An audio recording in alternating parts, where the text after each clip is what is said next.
Sometimes it be like that, but I'm not myself. Tonight you're gone, there ain't no way I'm moving on. I'm not afraid, I need your best. Sometimes it feel like that. We go on a side, we go wanna argue till the boat right. And you wanna hug, I can't say goodnight. Baby, you both just out of my mind. You draw trend. Gọi tên của anh là nắng, để em được làm mây trắng, bên em quên quýt mây trăng rơi. Và khi gọi anh là mưa, chẳng thể gần lại được nữa, anh đang ôm mắt đi xa.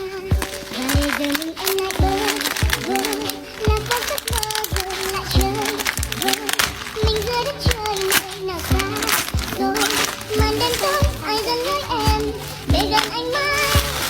Và em muốn yêu nhắc tới tim ta nhắc cứ lần thầm bao lâu nay, sẽ mang đến cho mình ước mơ về hạnh phúc ấy. Hay là nơi xót xa có hay rằng tình yêu em luôn bao năm.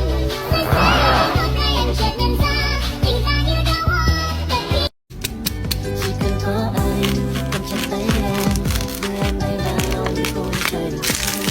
Và em nói rằng sẽ không biết nào để có xa khỏi đây đến một giờ thôi theo anh cánh tay đưa từng tay mình từng cánh bay.